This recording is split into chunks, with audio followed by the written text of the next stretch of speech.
कहते हैं दुनिया में मन सबसे ज्यादा शक्तिशाली चीज होती है। अगर किसी चीज को तुम पूरे मन से चाह लो तो तुम उसे हासिल कर सकते हो। ये मैं नहीं कहता, ये सभी महापुरुषों का कहना है। लेकिन अगर ये सत्य है, ये सच है, तो जो हम अपने मन से चाहते हैं वो हमें हासिल क्यों नहीं होता। कोई भी इंसान अपने मन में दुख तो नहीं चाहेगा, लेकिन वो रहता तो दुखी है। हर इंसान अपने मन से तो कामयाब होना चाहता है, खूब पैसा कमाना चाहता है, लेकिन फिर भी वो कामयाब नहीं हो पाता। भला दुनिया में ऐसा कौन इंसान होगा जो अपने मन में ये चाहेगा कि मैं नाकामयाब रहूं या मैं पैसा ना कमाऊं। सोचने की बात है तो इसमें दो चीजें निकलकर सामने आती हैं। या तो वो महापुरुष गलत थे जिन्होंने हमें ये बात बोली कि मन से चाही हुई चीज हासिल हो जाती है, या फिर हम गलत हैं। आज की कहानी जो मैं आपको सुनाने वाला हूँ उसमें आपको एक ऐसा मंत्र मिलेगा। उसे समझने के बाद आपको एक ऐसा मंत्र समझ में आएगा जिससे आप ये समझ जाएंगे कि अपने मन से कोई भी चीज कैसे करवाई जाती है, मन में किसी भी बात का बीज कैसे बोया जाता है। ये इस कहानी से आपको अच्छी तरह से समझ में आ जाएगा और इससे आप ये भी समझ पाएंगे कि आकर्षण का नियम, लॉ ऑफ अट्रैक्शन, कैसे काम करता है। कहानी छोटी सी है लेकिन बहुत गहरी है। इससे पहले आप इस कहानी में खो जाएं, इस चैनल को सब्सक्राइब जरूर कर लें। एक बार की बात है, एक आदमी के जीवन में सिर्फ दुख ही दुख थे। वो जो भी काम करता उस बेचारे का वो काम पूरा ही नहीं होता। घर में आता तो घर में कलेश बना रहता, किसी से कोई मदद मांगता तो कोई इसकी मदद नहीं करता। ऐसा लगता था कि चारों ओर से दुखों का पहाड़ उसी पर टूट पड़ा हो। उसे समझ में नहीं आ रहा था कि वो इन दुखों से कैसे पार पाऊं। वो दिन रात यही सोचता रहता था कि अपने दुखों से कैसे छुटकारा पाना है। इसी कारण से वो रात में भी नहीं सो पाता था। उसकी आंखों के नीचे बड़े बड़े काले घेरे पड़ गए थे, जो इस बात का प्रतीक थे कि वो आदमी कितना दुखी है और कितना चिंतित है। कभी कभी तो उसके मन में आत्महत्या करने के भी ख्याल आते थे, लेकिन अपने परिवार की चिंता करके वो ये कदम भी नहीं उठा पाता था। वो इतना दुखी हो गया कि उसने निर्णय कर लिया कि वो इन दुखों से छुटकारा पाकर रहेगा। इसके लिए चाहे उसे कितनी भी मेहनत करनी पड़े, कुछ भी करना पड़े, चाहे अंगारों पर चलना पड़े, लेकिन इन दुखों से छुटकारा पाकर रहेगा। ऐसे ही उसने एक दिन अपने मित्र से पूछा कि मैं अपने जीवन को कैसे सुधारूं। उसके मित्र ने उसे बताया कि तुम किसी बाबा के पास जाओ। बाबाओं के पास ऐसा मंत्र होता है जिससे सारे दुख मिट जाते हैं, जीवन खुशियों से भर जाता है और धन संपदा भी हासिल हो जाती है। तुम किसी ऐसे बाबा को ढूंढ लो, बस तुम्हारा काम बन जाएगा। उस आदमी के मन में ये बात पूरी तरह से पक्की बैठ गई।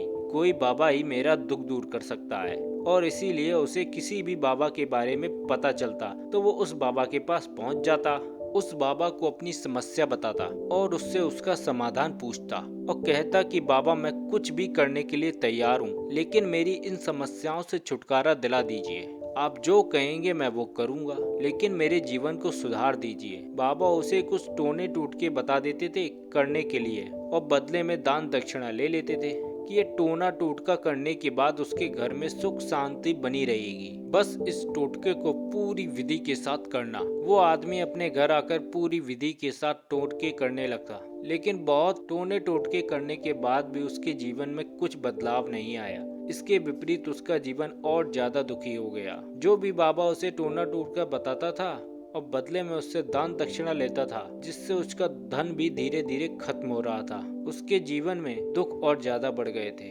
तब उसे लगा कि बाबाओं के पास जाने से मेरे जीवन में दुख कम होने की बजाय बढ़ते ही जा रहे हैं, तो मुझे क्या करना चाहिए, बाबाओं के पास जाऊं या ना जाऊं। फिर एक दिन एक आदमी ने उसे बताया कि तुम अपने घर में किसी पंडित को बुलाकर हवन करवा लो। हवन होगा तो घर शुद्ध हो जाएगा, कोई भी बुरी ऊर्जा होगी तो वो घर के बाहर चली जाएगी। किसी पंडित को बुलवाकर पूरे विधि विधान से मंत्रों का उच्चारण कराओ और हवन कराओ, जिससे घर में सुख शांति आए। उस आदमी के मन में ये बात बैठ गई और उसने एक पंडित को अपने घर पर बुलाकर हवन करवा दिया। हवन अच्छी तरह से संपन्न हुआ। बदले में पंडित ने भी अच्छी दान दक्षिणा ली और उसके बाद वो वहाँ से विदा हो गया। लेकिन कुछ दिनों बाद उस आदमी को महसूस हुआ कि उसके जीवन में अभी भी कोई बदलाव नहीं आया। अब वो आदमी पूरी तरह से दुखी हो गया और ज्यादा परेशान हो गया।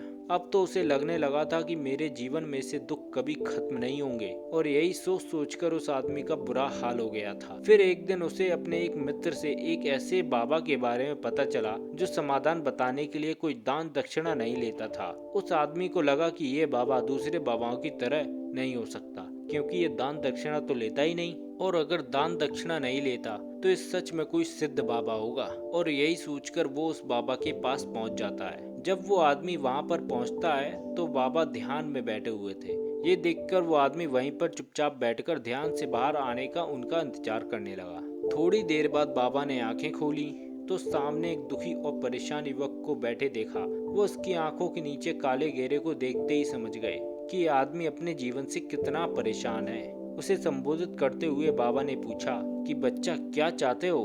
बाबा के पास क्या लेने आए हो? उस आदमी ने कहा कि बाबा, मैं अपने जीवन से बहुत परेशान हूँ। मेरे इन दुखों को दूर करने के लिए बहुत सारे रास्ते अपनाए, हर वो तरकीब करके देखी जो किसी बाबा ने मुझे बताई, हर वो काम किया जो किसी भी इंसान ने मुझसे करने को कहा, लेकिन मेरे जीवन में दुखों की कोई कमी नहीं आई।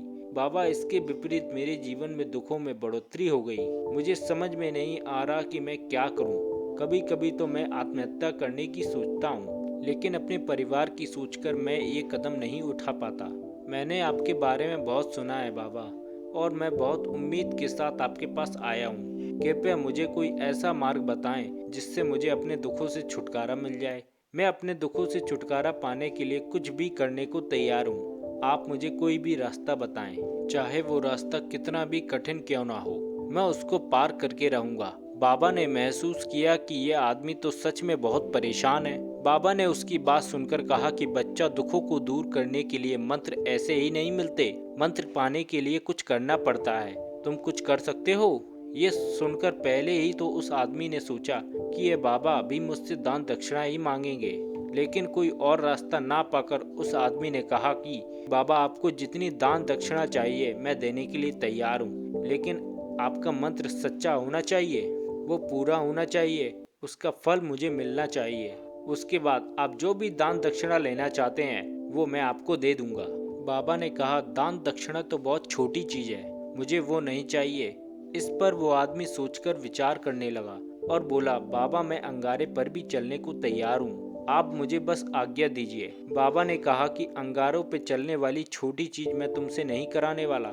मैं जो तुमसे कराने वाला हूँ वो बहुत कठिन मंत्र है, उसे पूरा कर पाओगे? उस आदमी ने कहा, बाबा, आप मुझे बताइए तो सही, मुझे करना क्या होगा? मैं कुछ भी करने को तैयार हूँ। इस पर बाबा ने उससे कहा कि यहाँ से जब तुम अपने घर जाओ तो रास्ते में अपने मन में ये दोहराते जाना कि मैं सुखी हूँ, मैं सुखी हूँ, मैं सुखी हूँ। बार बार अपने मन में यही दोहराना, और याद रहे जुबान पे ये आना नहीं चाहिए, ये सिर्फ मन में दोहराना है। ये सुनकर वो आदमी बोला, बस इतनी सी बात, ये तो मैं चुटकी बजा के कर लूंगा, लेकिन इससे होगा क्या? बाबा बोले, इस मंत्र को करके देखो, वैसे भी तुमने इतने बाबाओं के मंत्र किए हैं, तो इस मंत्र को भी करके देख लो। उस आदमी ने सोचा कि बाबा कुछ दान दक्षिणा तो नहीं ले रहे, और छोटा सा मंत्र है, इसे तो मैं कर ही लूंगा। वो बोला, ठीक है बाबा, मैं ये मंत्र जरूर करूंगा। वो आदमी ये कहकर वहां से उठकर चला गया, लेकिन जैसे ही वो चलने लगा पीछे से बाबा ने बोला कि बच्चा, एक बात याद रखना, जब तुम ये मंत्र अपने मन में दोहराओ तो तुम्हारे मन में बंदर के विचार नहीं आना चाहिए, बंदर का ख्याल भी नहीं आना चाहिए, तो ही ये मंत्र सिद्ध होगा। वो आदमी बोला, मुझे तो आज तक बंदर का कोई विचार आया ही नहीं, तो अब क्या आएगा? आप चिंता मत करिए बाबा, मैं बस मन में ही दोहराऊंगा कि मैं सुखी हूँ, मैं सुखी हूँ। इसके अलावा बंदर का कोई भी विचार मेरे मन में नहीं आएगा। ये कहकर वो आदमी वहां से चल दिया। वो अपने मन में मैं सुखी हूँ, मैं सुखी हूँ दोहराता हुआ थोड़ी दूर ही चला था कि उसके मन में अचानक बंदर का ख्याल आ गया। बंदर का ख्याल एक बार आया और चला भी गया, लेकिन उस आदमी ने सोचा कि आज तक तो मुझे बंदर का कोई विचार नहीं आया, ये आज बंदर का विचार क्यों आ गया? और ऐसे करके उसने उस बंदर के विचार को पकड़ लिया, भूल गया कि मुझे क्या मंत्र दोहराना है, और वो बंदर के बारे में सोचने लगा। जब थोड़ी देर बाद उसे फिर से होश आया तो वो फिर से अपना वही मंत्र दोहराने लगा जो बाबा ने उसे बताया था, मैं सुखी हूँ, मैं सुखी हूँ। लेकिन अचानक से उसे सामने एक बंदर दिखाई दिया और ये देखकर उसके मन में फिर से बंदर का विचार उठ गया और वो अपने अंदर से इस विचार को बाहर फेंकना चाहता था। वो चाहता था कि किसी भी तरह मेरे अंदर बंदर का विचार ना आए, लेकिन उसे तो सामने बंदर ही दिखाई दे गया। ऐसे ही जद्दोजहद करते वो घर पहुंचा और घर पर पहुंचने के बाद अपनी पत्नी को कहा कि हे बंदरिया, मुझे खाना में बंदर परोस दो। और जब उसे एहसास हुआ कि उसने क्या बोल दिया तो वो अपने बाल नोचने लगा। वो दीवारों में सर मारने लगा।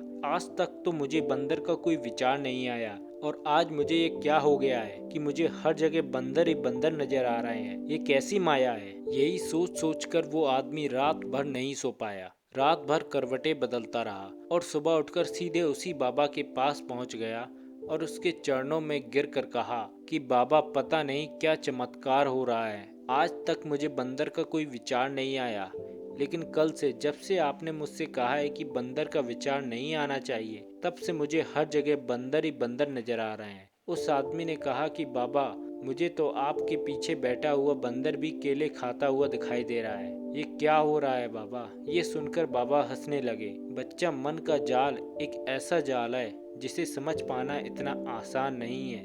बंदर तो तुम्हारे रास्ते में पहले भी आते थे। जब तुम मेरे पास आए थे तो इन्हीं पेड़ों पर ये बंदर घूम रहे थे, लेकिन तब तुम्हारे ध्यान में ये बंदर नहीं था। तब तुम्हारे ध्यान में सिर्फ अपने दुख थे।